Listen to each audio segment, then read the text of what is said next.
Hello, and welcome to another AAC training video from the Cache County School District Assistive Technology team. This video will help you learn how you can be a more supportive communication partner for your AAC learner. Let's get started.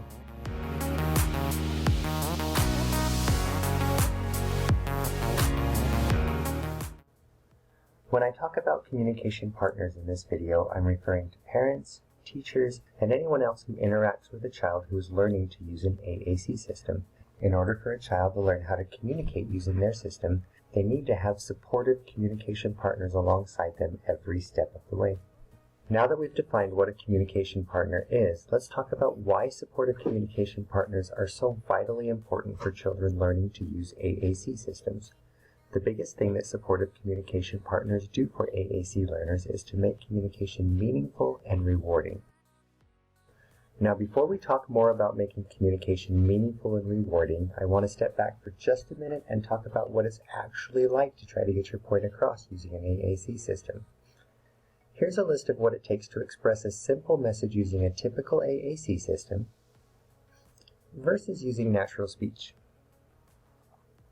As you can see, even if you are very skilled at using AAC to communicate, it still takes a lot more time and effort to find and use all of those symbols, folders, and buttons than it does to simply open up your mouth and let some sounds come flying out. So here's the big question. If using an AAC system requires more time and effort than other communication methods, why in the world would anyone want to do it if the end result isn't meaningful and rewarding? Now, there will always be a few individuals that are so driven to communicate that they're going to do whatever it takes to get their point across, no matter what. Some children, however, will simply give up on learning to use an AAC system if they don't have people around them who know how to make it meaningful and rewarding. And many children who don't give up completely will settle for learning how to express a few simple wants and needs and will never really move beyond the very basic stages of communication if they don't have the proper support. For this reason, I like to say that the responsibility for a student learning to be a lifelong communicator usually depends about 20% on the student and 80% on everyone else around them.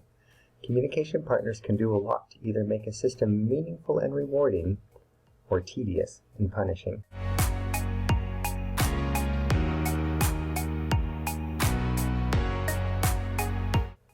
One of the most meaningful and rewarding things that supportive communication partners can do is to make the child's system a shared language. This means that you and your child both use the AAC system to communicate with each other. You share the language of that system. Shared language is so powerful. Imagine being in a foreign country where they don't speak your language. Initially, you probably feel very alone and isolated with no one around who understands you. Now imagine bumping into someone on the street who can speak to you in your own language. All of a sudden, having that shared language connects you to that person and that place in a way that very few things can. Having a shared language is incredibly connecting and validating, and shared language can go a long ways towards making an AAC system meaningful and rewarding for your child.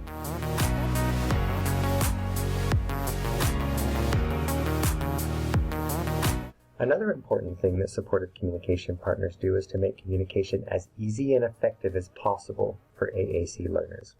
This means that communication partners help children get their point across as quickly as possible with the least amount of effort necessary.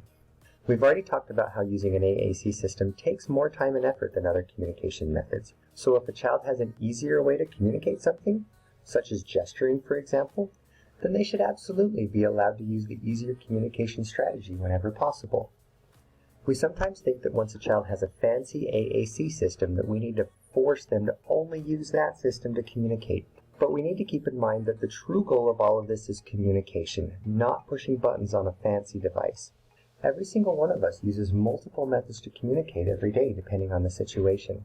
So if we are truly focused on helping children become communicators, then we will allow and encourage them to communicate in the most easy and effective way possible for every situation. For example, if your child comes to the fridge and makes a gesture indicating that she wants a snack, you may be tempted to say, "Oh, tell me with your device." No snack until you tell me with your device.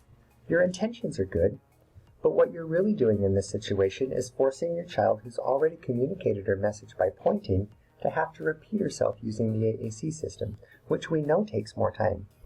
If you force a child to use their device instead of an easier communication method, then what you're inadvertently teaching them in that situation is that the AAC device actually makes things harder, not easier. And that's going to make it less likely that they're going to want to keep using that system. A better way to handle the situation when you see your child pointing would be to immediately accept the child's gesture as valid communication. You could say something like, "Oh, I see you're pointing to the fruit. Okay, let's get you a snack." And then when you hand her the snack, you can model for her how to say snack on her AAC system. You are then allowing your child to communicate as easily as possible in that situation, while also showing her that there is another way she can communicate the same message using her AAC system. This teaches her that all communication methods are valid, while also expanding her communication strategies. We can help make communication meaningful and rewarding by accepting and validating any and all ways that our children communicate with us, whether that be through gestures, talking, sounds, signs, or AAC systems.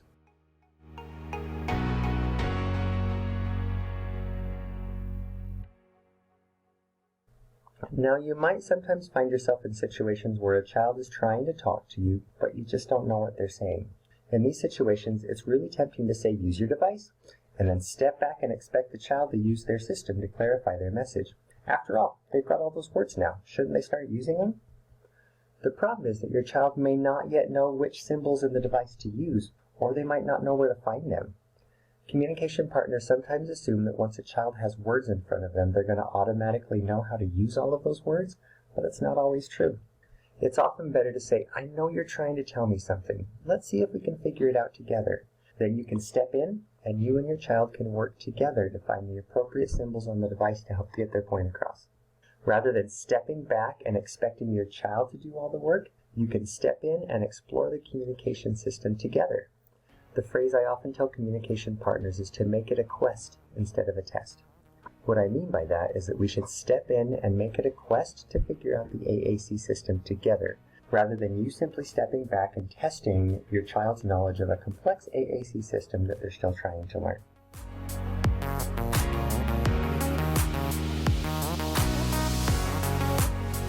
Now, as you continue to strive to be a supportive communication partner, you'll sometimes find yourself being a coach, a cheerleader, a playmate, a problem solver, and an advocate. While all of these roles are absolutely necessary and good, your most important role as a supportive communication partner is to be a teacher.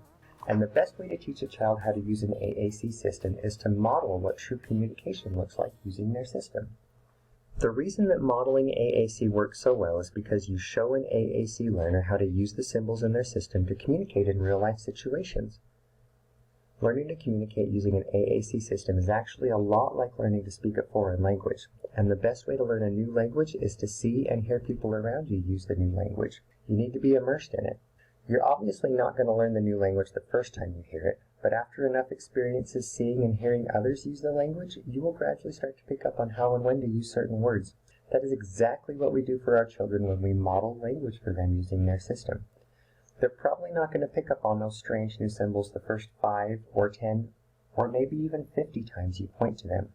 But eventually, if you keep at it, they will start to learn what the symbols and folders mean.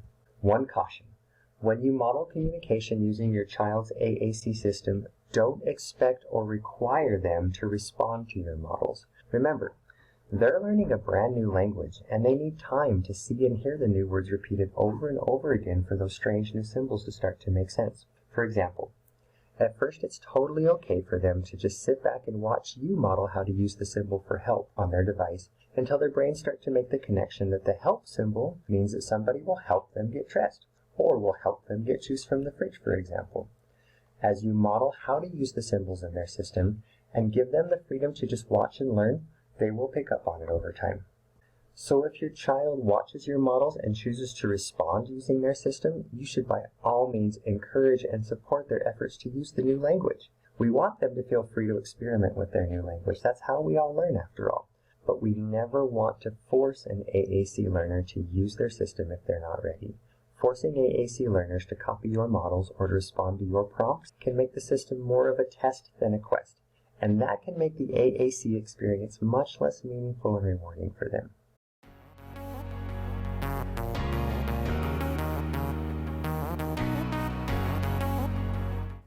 Now, what about when an AAC learner just starts pushing random buttons on the device? Should we encourage that behavior? Should we stop it? What do we do? especially if they do it all the time and it's starting to get disruptive and maybe a bit annoying? First, as much as we can, we need to give AAC learners freedom to explore the language in their AAC system. That's the most natural way for them to learn it. Second, we teach them that those symbols are actually a language by responding to their button presses as if they are intentionally communicating with us, even if the button presses just seem to be random. This teaches them the cause and effect of language, that they push a button and their communication partners respond somehow. And over time, it can help them realize and learn the meaning of those symbols as they push a button and we consistently respond in the same ways to the same buttons time and time again. So what do you do if all that language exploration starts to be disruptive and maybe even a bit annoying?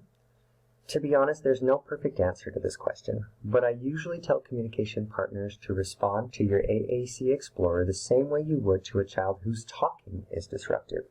We don't whip out the duct tape and take away their voice. We teach them what appropriate talking looks like and doesn't look like. We redirect their talking when we can, and if we have to, we give fair and consistent consequences when needed.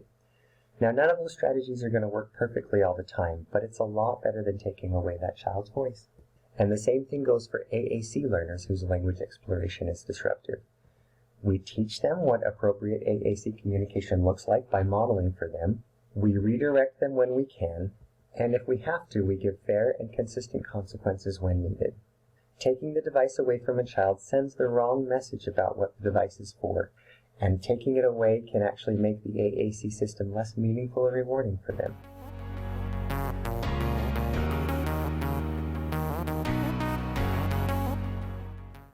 Okay, so hopefully by now you understand that your most important role as a supportive communication partner is to be a teacher. One thing to remember is that before you can teach your child how to use the symbols in their AAC system, you need to learn where they are yourself. One easy way to do that is to spend some time exploring your child's device on your own after the kids are in bed or whenever else works for you. This time alone with the AAC system can be a great time to search for words and phrases you can model for your child. You can also take time to explore the device together with your child. There's nothing wrong at all with sitting down together and saying, I don't know how to say fill in the blank with your device. Let's see if we can figure it out together. Or to sit down and say, ooh, look, I found the animals page. I wonder what animal buttons are in your device. Let's explore this page together. These can be wonderful opportunities to make the AAC system a shared language as you explore it and learn together. Here are a few more good strategies for teaching children how to communicate using their AAC system. One strategy is to focus on core words. Core words are small, versatile words and phrases such as I, you, go, in, more, and finish, and many others. The power of modeling core words to your child is that they can use these words all day long in a variety of different situations. For example, think of how often you could model the word more during a typical day. You could say a bunch of things. You could say things like, okay, eat one more chicken nugget, or do you want more juice, or let's watch more videos, or we gotta go, put one more sock on, or perhaps my favorite, okay, one more hug before bed. You don't need to memorize a long list of core words to be able to use this strategy with your learner. Most high-quality AAC systems are designed to take full advantage of the power of core words already. Usually the easiest thing to do is to focus on the smaller words on the home page of the AAC system. Most of the words on the home page are core words that you can use in a variety of ways throughout the day. Another strategy you can use with your child is to just increase the amount of time you spend talking to them every day, because the more you talk to your child, the more chances you have to model symbols on their AAC system while you're talking.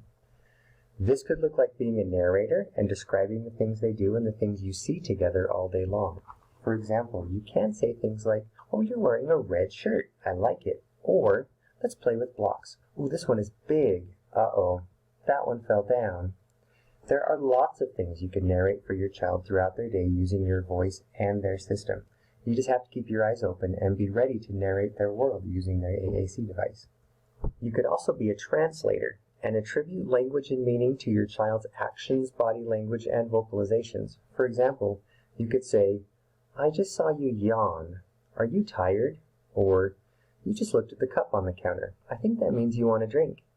Or, you just threw your toys on the ground. I think you're frustrated. Here's how you can say, I'm frustrated on your device. Whether you're being a narrator and applying words and symbols to what's going on in your child's day, or you're being a translator and giving meaning to their actions and emotions, the real key is just to look for opportunities to talk to them and model words on their system. You may honestly feel sometimes like you're wasting your time and just talking to yourself. But I promise you, every time you model AAC, even if your child doesn't respond, you are teaching them and showing them how to communicate with their system. Okay, I know that many people watching this video are already feeling overwhelmed by everything they have to do every day, and all of this AAC stuff may honestly seem like too much. If you're feeling overwhelmed, please know that what you're feeling is perfectly normal and you're definitely not alone. It helps sometimes to remember that helping your child to learn how to communicate is a journey. All you have to do right now is just to keep taking small steps every day. And I promise you that if you keep taking small steps every day, you'll eventually get there. For those of you who are feeling overwhelmed by all of this, I want to end the video with just 2 simple tips to help you get started on this journey. The first tip is to start small. If you're a newcomer at the gym, you don't try to bench press 300 pounds on your first day. You start with a little bit of weight and you gradually add a little bit more over time. And the same thing goes for being a supportive communication partner. It's okay to start small. One great idea is to choose one thing each day and just focus on that. That one thing may be different for everyone, but here's a few suggestions. You could choose one routine that you do every day already with your child and focus on using the AAC system during that routine. That routine could be getting off the bus after school or getting ready for bed at night. It could be dinner time or story time or snack time or anything else that you do every day. The nice thing about routines is they're already established in your schedule, so you can just piggyback the AAC on top of them and you don't have to work so hard to remember to model on the device.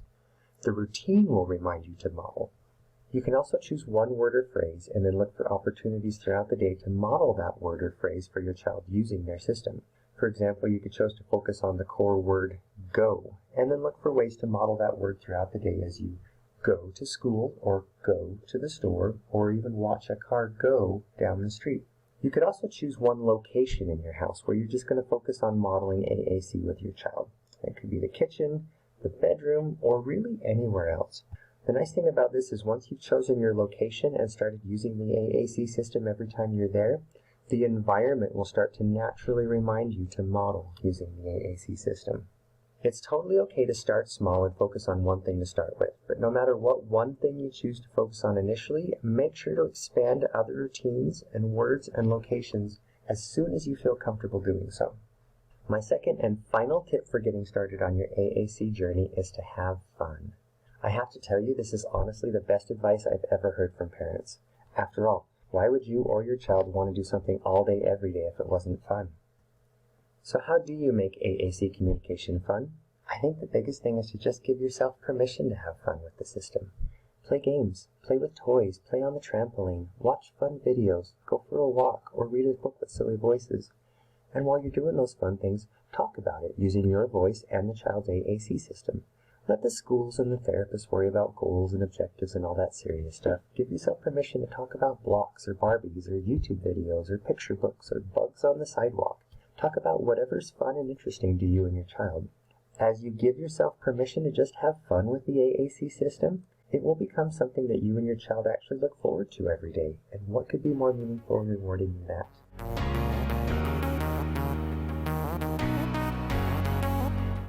To end this video, I just want to review the important points we've covered today. Number 1, supportive communication partners are vitally important because they make communication meaningful and rewarding. Number 2, supportive communication partners make the AAC system a shared language. Number 3, supportive communication partners make communication easy and effective by allowing children to use the easiest and most natural form of communication needed to get their message across. Number 4, supportive communication partners step in and make it a quest to learn AAC together rather than stepping back and making it a test for the child alone.